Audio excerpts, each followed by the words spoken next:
You good? Mhm. All right, we're good. Scott? So is this? You know, turn it on, and then you'll call. Just use your gavel and call it to order. So, call to order the meeting. And we start with the Pledge of Allegiance. I pledge allegiance to the flag of the United States of America and to the republic for which it stands, one nation, under God, indivisible, with liberty and justice for all.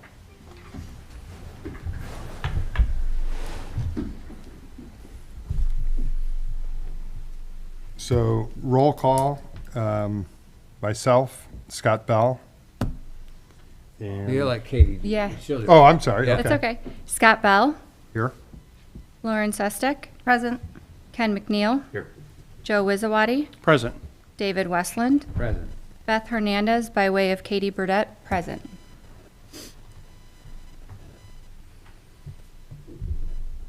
If we could also let the record reflect that Phil Facenda is here, as well as Daniel Dalton from Center Dalton.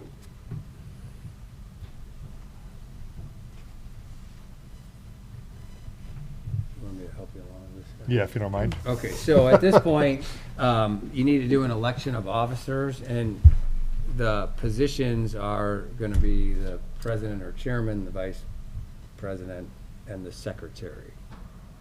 And you could do that by a motion, if you have some agreement on who's going to do all that. One could make a motion to slot the three of you, and we could vote on that, or we could do a formal election on each specific. Okay. I'll make a motion that Scott be the president, Warren be vice president, and I'll be the secretary. Okay. I'll second that. Okay, so I would, normally on the organizational meeting, they have the attorney do it, and I would ask then if there's any other motions or nominations, or anyone wants to discuss that motion. Hearing none. Katie? Scott Bell, Now you're voting Now yes you're- to that Yes. motion, Yes. or no? Lauren Sestek, Yes. Ken McNeil. Yes. Okay, so that motion passed unanimously. Congratulations to the officers. Mr. President, the next order of business is the public hearing and resolution number EDC 2023-11-29, the issuance by the town of St. John of a maximum principal amount of not to exceed $1.8 million of its town of St. John, Indiana taxable economic development revenue bonds, Series 2023 for the St. John Commons project in one or more series. I will tell you that the proofs of publication are in order and compliant with Indiana law. And your next item is opening remarks, which I would ask you to turn the floor over to Mr. Vasenda from Barnes and Thornburg for any remarks, and as well as the developer's attorney, Nathan Viss. I hope you can hear me. Phil Facenda from Barnes & Thornburg, South Bend, Indiana, serving as bond counsel to the town. The action that the EDC will look at tonight, there's two different resolutions. One is an approval of the bonds, as Mr. Westland just read. There's another resolution recommending to the town council that there's a designation of a target area for this development. I'm going to turn the mic over to Nathan Viss, who's representing the developer in one moment, but let me just give you the background on the bonds. So these are economic development revenue bonds. Essentially what we are, as part of this process, the Redevelopment Commission and the town are also undertaking the designation of this area as a TIF area. TIF is tax increment finance, so basically the property taxes that derive from the area will be used to finance the debt service on these bonds that the Economic Development Commission is looking at issuing. The bonds will be issued by the town. TIF revenues flow to the redevelopment commission, and the redevelopment commission will pledge those TIF revenues. Those TIF revenues will be pledged under the transaction and under a development agreement with the developer. Those TIF revenues will be to the extent of 60% of the generated TIF revenues will be available for debt service. The other 40% will be retained by the redevelopment commission. At this point, I guess what I would ask is for Nathan Viss maybe to provide the commission with just a little bit of background on the project, and then I'll come back and explain what actions you need to take.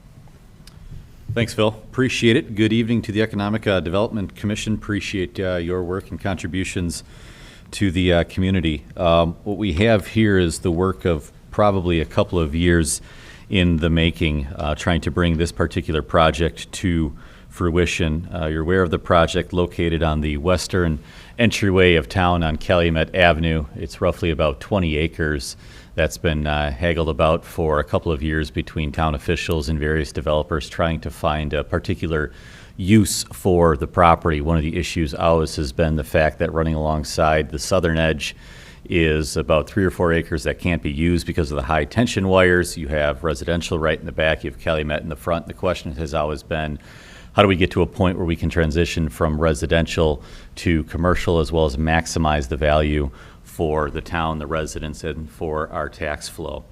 And I think what was prepared with the coordinated efforts of both town officials, Plan Commission, and my client is a transitional community here that at the very eastern edge has 13 residential villa homes. There's also 2 to the south that you can see on the map that's in front of you.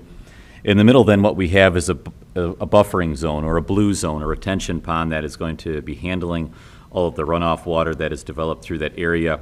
We then transition to something that's very unique for Lake County, and that is going to be a mixed-use development. The bottom is going to be commercial, office space, business uses above that are going to be 10 condominium homes. Then we further transition towards Calumet with 2 retail stores. So what we've developed here, and the town, Senator Dalton, has run phenomenal, tremendous numbers forecasting what the tax revenue is going to be, is really a generation boom for the community. But that obviously doesn't come without costs. And what you see on that first page there are the public improvement costs that my client has put into this particular development. These numbers are a little outdated. You can only deal with the numbers that you have at the time. But as you can see, the total amount for the public improvements are almost close to $1.7 million that he has fronted for the benefit of the community.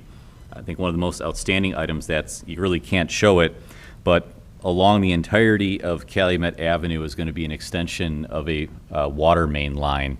That's a very large line that's going to connect further to the north along Calumet, and that also opens up the town to further commercial expansion along that corridor, and that's an expense that my client is fronting as well here. The other, I think, phenomenal addition is you can see throughout the length we were able to utilize that about 4 acres that we can't build on for the high overhead tension wires.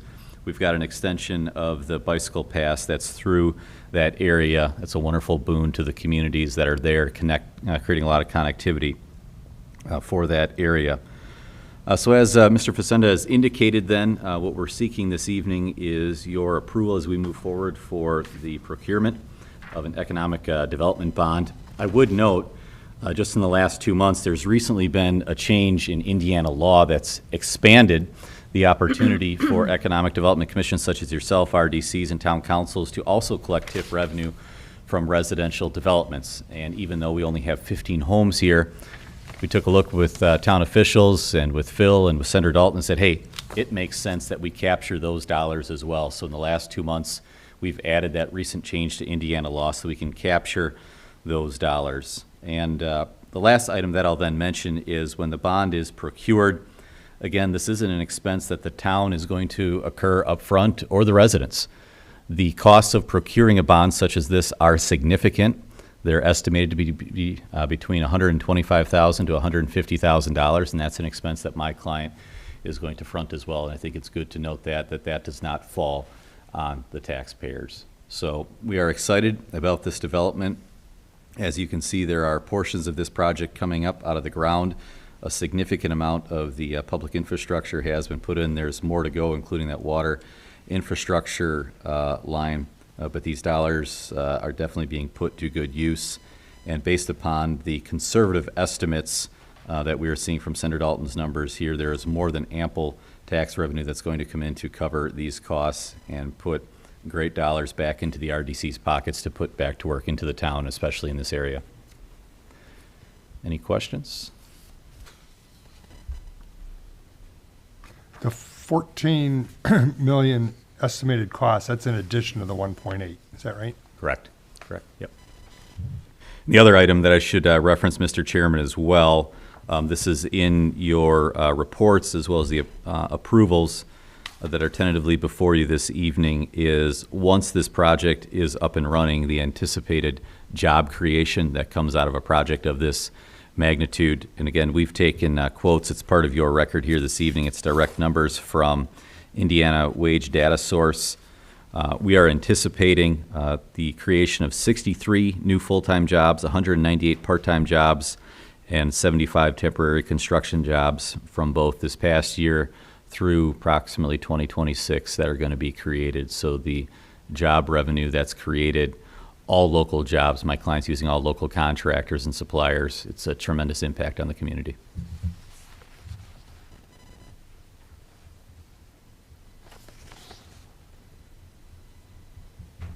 Any other questions for the developer's attorney? I don't. No. So just a quick question. So, and we kind of talked about this a little bit earlier. So with the residential portion of the project, obviously this was already approved through Plan Commission and it's been well underway, but this is kind of a new dynamic. With respect to the residential portion of it, the cottage homes versus the condominiums, which that's a little bit of a different twist with the Sure. condominiums. What kind of price range are you looking at for those? So what's being proposed here is very, very unique, and I think the only other style development that's going to be similar to it is happening in Munster right now. So you have at the backside villa homes; those are being listed. Their resale value is approximately $450,000 to $500,000, depending upon how built out the basements of them are going to be. When it comes to the condominiums, those are really exciting. If you take a look at their website, what is being proposed, there are a couple different varieties and styles. I believe it's 3. The square footage of these units is in excess of about 2,400 square feet. And leading to each of these units is an elevator that ends up in the garage of each of these units. So traditional developments have one elevator that services everyone. No, very private, very spacious, multiple levels in these condominiums. The estimates most likely for the size, quality, scope of what you're looking at, as well as the ongoing maintenance costs, especially since they do have an elevator that's not a common area maintenance cost, but it's applied to each particular unit, is you're probably looking at somewhere between $475,000 to $600,000. That's a base value for these size and scope and the quality that's going into them, as well as some of the infrastructure as well, and significant ongoing costs, but something to pay for when you're looking at something of that magnitude and that quality that's being put in there. So definitely very high end. Yes, it is. Yeah. Yep.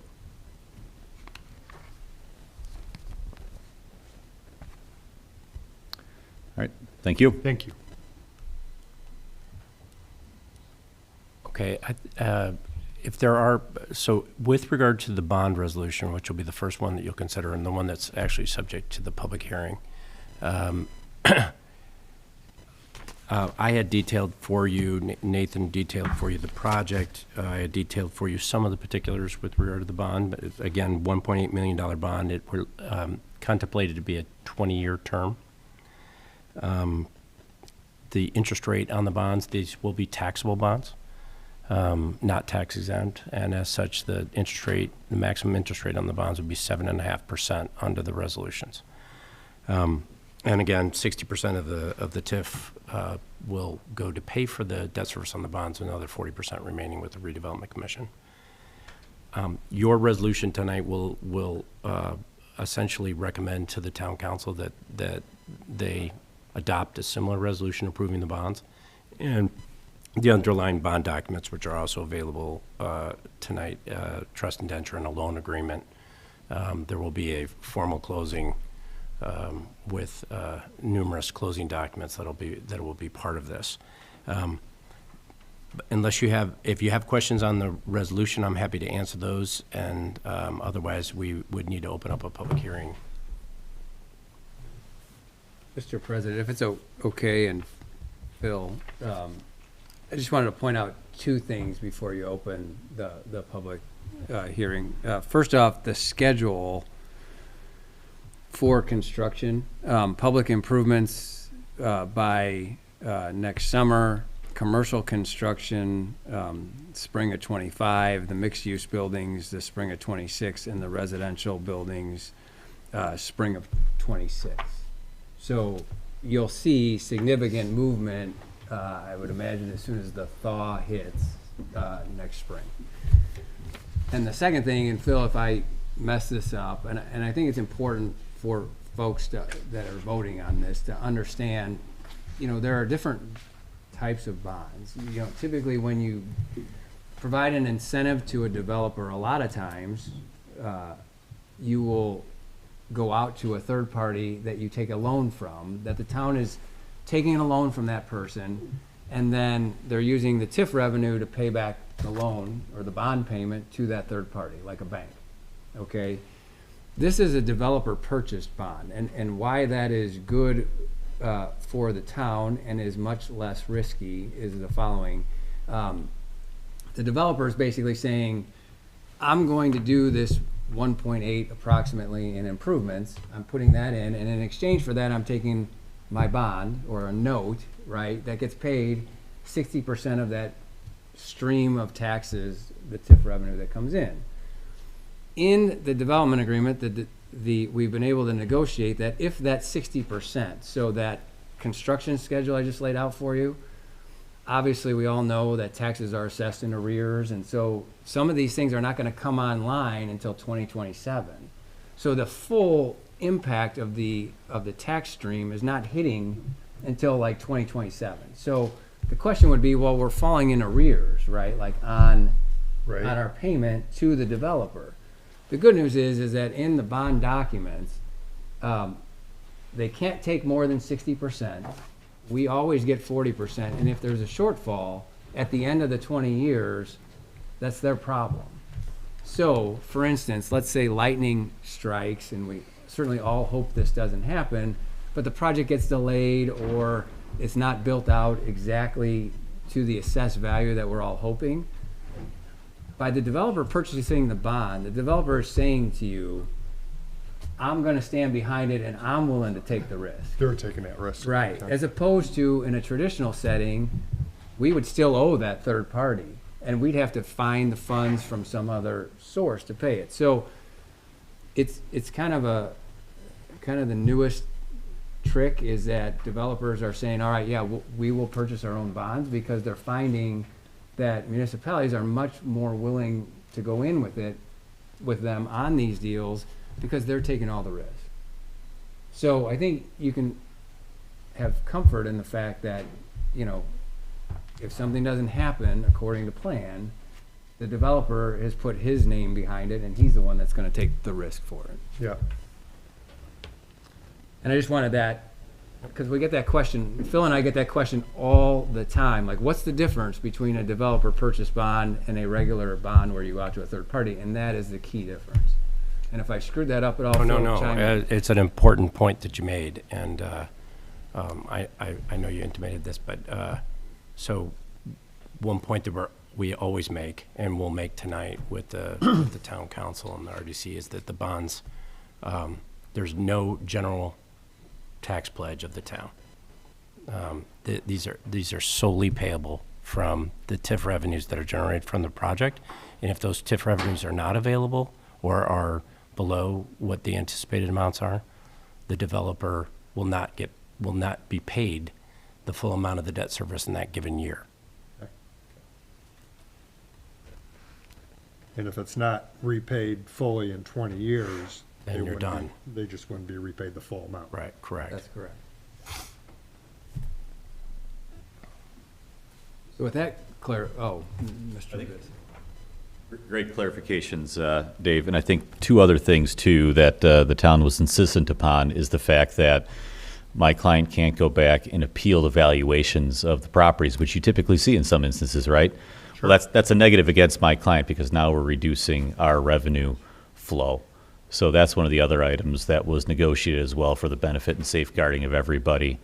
And as you know, Dave's outlined the anticipated building schedule. My client's looking to beat that schedule. We're looking to start on the foundation for the mixed-use buildings within the next 2 months or so. So it's our goal as quickly as possible to inject that tax revenue flow, and the offers are coming in for folks to lease these units. So that's a very positive sign. Good. So with that, Mr. President, if the commission doesn't have any further comments, you want to open the floor to public comment at this point, Yes. to have any discussion or comment related to Resolution 2023-11-29A.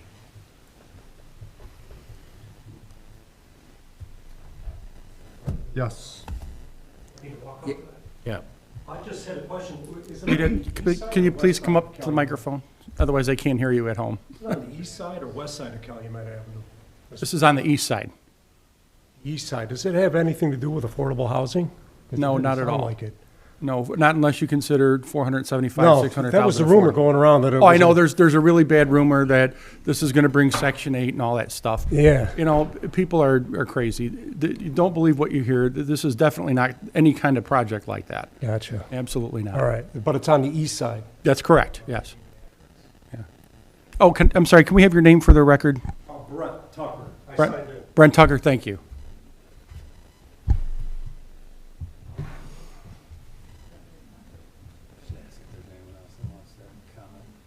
Anybody else have a comment?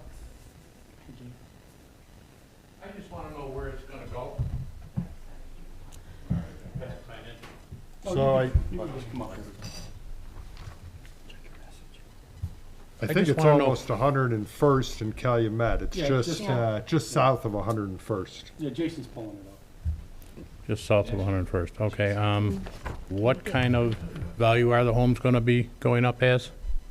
But I think he was, Yeah, I don't know if you were here when he was talking No, about that. I was not. We just walked in like a minute ago. Okay, Nathan, what was the price range? Yeah, you know what, we'll bring up the website here. I think it'll be helpful for the folks, because it sounds like someone engaged in a mystery campaign, Oh, yeah. which is unfortunate. Yeah. Happy to clarify some comments. Nothing surprises me, though. Yeah, that's a good rendition, yeah. Mr. President, could I step over there and show the folks? I don't know if I'll be caught on live. Is that okay? sure. Okay. No. No microphone. Oh, I'm sorry? There's no microphone over there, so. I can talk loud. Okay. All right. That's what my kids tell me. So this is Calumet Avenue right here. If you're familiar with where the Providence Bank is, that's on the corner, that'd be right around Right there, Jason. yeah. here. There's a big open field right here. Silverleaf is in back. The high tension wires that were just replaced is right here. So this is the new bike path that's being put in right along this area. 2 villa homes right here, as I referenced before. Those are averaging based on existing prices, list prices somewhere between 425 to 475. 13 villa homes. At one point, we had been negotiating with the town council a year and a half ago that they'd be paired villas. The town council came back and said, no, we don't want that. We want single homes. That's what these are all going to be styles on the website. Space then by blue space as we transition, this is mixed use. So the bottom floor is going to be 2 separate buildings, which is office spaces as well as offices for say hairstylists, lawyers, accountants, things of that nature. Above are the 10 condominiums, 5 on each side, various stories. Each one has an elevator. There are garage stations underneath. The elevators attached within those garage spaces to get the various condominium units. And right here are the 2 retail spaces. This one is currently in the ground, the corner here with Calumet Avenue. Across the street is where the water pipeline is going to be going. They'll then be able to be attached to potential future development here as well as on the corner. The residential area can be accessed back here through Silverleaf or as well as an ingress that they can transition to travel through that way. This will be maintained to be a green space. It has to because of the high tension wires. When are they gonna start on that water main project? I would anticipate within the next couple of months as they're able to. In wintertime, really? Yeah. Yeah, I mean, that one's gonna be down pretty deep because I believe it's an 8-inch pipe, so it's pretty sizable. I think it's 12. Is it, it's 12? Yeah. And that was what the town has required because they want to continue the pipeline so that we can continue to give And this is access. what the bonds are for? Absolutely. Okay. Yep. So, and that was something that we shared with, probably before you're here, sir. There is about We're right in Greystone, so I'm very familiar with that area. Okay. Yeah, there's about $1.7 million, and that cost goes up, obviously, as things aren't installed yet, procuring materials. There's about $1.7 million in public infrastructure, widening of the roadway, all the water lines, the sewer lines, the potable water that's been put in back through here, the roadways that have been put in, the bicycle path, as well as the landscaping that's gonna be for the public benefit, all the way through here. We talked about the road widening. Yes. Yep. So they're gonna widen Calumet? Yes, Calumet is going to be widened, right here. That's on the East side or west side, or both sides? on the east side. And I would anticipate, as the area across on the west gets developed, I would anticipate your town officials are gonna have a firm mandate for any person developing there as well. Will it be 4 lanes or just still 2 lanes with a shoulder? I don't know what all is going on in town council. There's not much room, you know. I can share this. I do know that there's active dialogue within town officials as to this corridor, what ultimately is going to end up on the corner, and what transition roadway is going to look like. That's not anything I've specifically been a part of, but I am aware that that conversation's ongoing. They've already put in a turning lane is going in now as we speak, turning lane. I really scared a lot of people. Yeah. And now will that water, affect any of our, I mean, it's not gonna be city water or anything? No, so- Still have St. John It's Fire still, water? it's still St. John water. The other requirement is that it's a loop system. The Because this is reason why public you want comment? That means that you're not gonna have Okay. a decrease in your pressure. It's So not they're just saying that it's flooding up not into a public something. You hearing, add a so we loop have to and you bring get it more back to just pressure. public comment and not a dialogue. The other benefit that this brings is, Mr. Westland talked about the fact that 40% of the revenue until the tip is reimbursed, so to speak, goes to the RDC. That enables an enhanced amount of tax dollars to be put to use to address public infrastructure along this corridor, which before this project you didn't have.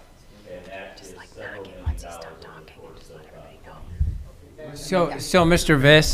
Viss, I would, and I appreciate the explanation, but because it's a public hearing, we really need folks, if you want to make a comment or you have a question, we need you to kind of come to the podium and we need to get it on record, because while I appreciate the dialogue and the information he's providing, we can't then get that in the minutes, and we need to have an accurate record of what's being said. So if you have a question or a comment, certainly come to the podium, make it, and then Mr. Viss can respond to all of them all at once. But we got to be able to put them on the minutes.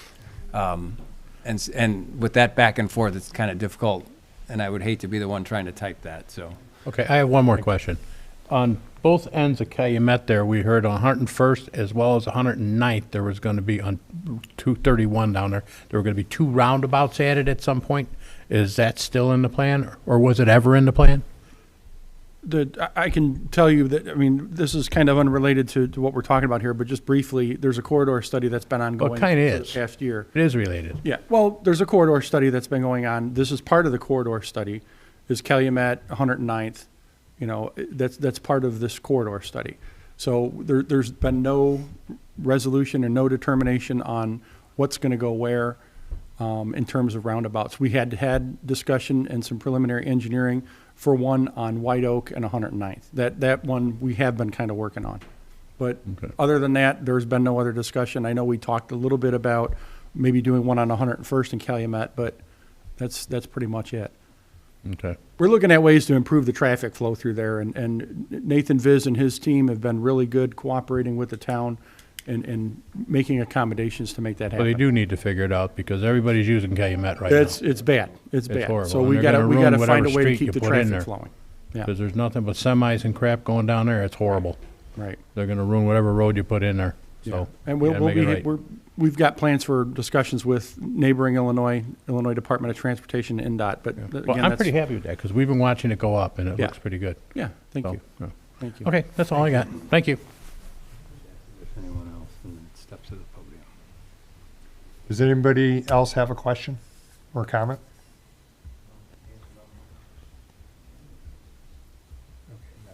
Close the public. Make a motion. No, you can close it as a Okay. chairman, so just say, Yeah. close the public hearing. So we'll close this public hearing. Members of the board have any other questions, they can feel free to ask them now. Otherwise, I've got a question. okay. Relatively new to this. I'll turn this on. You know, if we do vote to approve this, what we're being shown here in the plans and everything, it can't be changed, correct?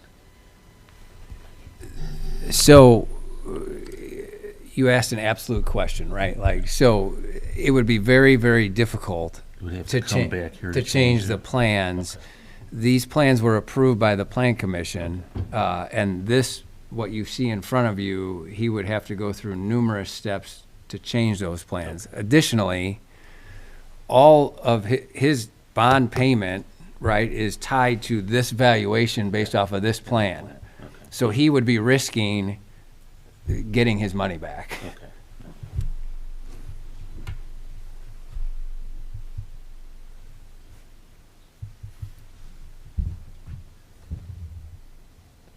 So at this point, you need a motion with regard to the EDC Resolution 2023-11-29A, a motion to approve or deny, whatever the pleasure of the commission is. Can I make that motion? You can't because you're the Okay. chairman, even though I'm doing too much talking. Lauren Sostek makes a motion to approve the resolution number E EDC 2023-11-29A. You need a second? You need a second? I'll second it. Okay, and then any discussion that you, if any? And if not, then there would be a roll call vote. Scott Bell, Yes. Lauren Sustek, Yes. Ken McNeil. Yes. Okay. So that matter is approved. And now you're on to new business A. Consider approval and recommendation of the proposed financing of economic development facilities for the St. John Commons LLC. Phil, any comments? So, we mentioned, these are related matters. So, as you heard, this is a residential housing TIF, which means that that the town will be able, the RDC, the Redevelopment Commission, will be able to collect TIF revenues produced not only in commercial property, but also on residential property. Part of residential property is, as was discussed, condominiums. And under Indiana law, condominiums, townhomes, villas, and the like, there's a requirement that in order to collect the TIF from them, you have to designate that the area as a target area, as an economic development target area. And that's all that this resolution does. It actually doesn't designate it. It recommends to the town council that the town council make that designation, but it needs to come from the EDC.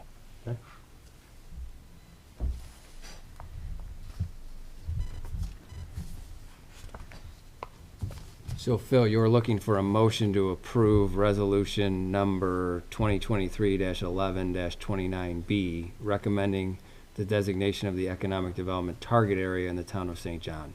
Correct. Correct. Lauren Sostek makes a motion to approve or to recommend the designation of economic development target area in St. John per resolution number E EDC 2023-11-29B. Make a second. All in favor, right? Well, you could, you do a roll call if you want, or if there's any comments, they can make them now.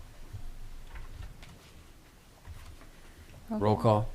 Scott Bell, Yes. Lauren Sustek, Yes. Ken McNeil. Yes. Okay, so that passed 3-0.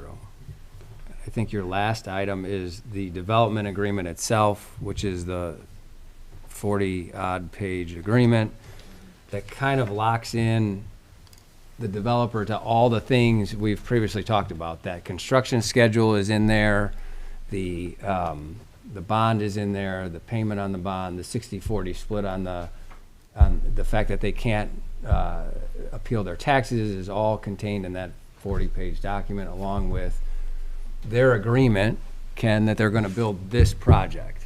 Because this project is an exhibit, it's exhibit B or C to the development agreement. So you need to do a motion to approve the development agreement. Okay, so that's the original motion that we had when we started. Yes. Okay.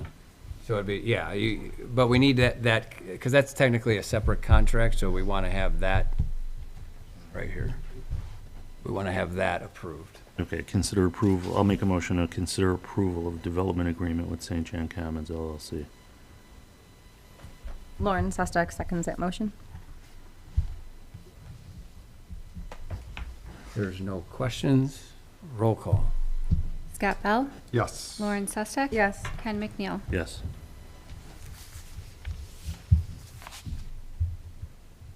Okay. Reports or correspondence? No, I have nothing to report. I don't have anything either. And again, public comment? If there's any, Any additional public comments? you got one last motion to make. Yeah, I do. I have one question. Talking about Calumet Avenue, the widening of Calumet Avenue. Because my backyard, I'm in Greystone. Which, So can you is please that state gonna your be- name and is- address for the record, please? 10314 Red Rock Place. And your name? Leonard Walaki. Thank you. And I was just wondering, is it going to be still 2 lanes with a shoulder, or, I mean, eventually, when it's all, everything is all said and done, you know? Or is it going to be widened to, because traffic is heavy there. But being that my yard comes up that way and there's just bushes there, that's going to make another lane of traffic practically in my backyard too, so. I mean, there's nothing been determined No, yet, there's right? been So- nothing finalized on that. All we know is that they're gonna be adding an additional lane, which will help traffic movement going right. Well, that's what I'm talking into about. that. One additional lane, or is Calumet Avenue still going to remain 2 lanes? Or is it going to be, Well, I mean, with the, I think, and again, they're doing the corridor study on this, as you know. okay. So they're looking at possibly doing like a 3-lane with a center lane movement, or right Oh, turn gotcha. lane. Okay. Yeah. Yeah, that makes sense. All right. Yeah, they're not thanks. gonna have like a 4-lane superhighway going through there. No, okay. Yeah. All right. Thank you. All right.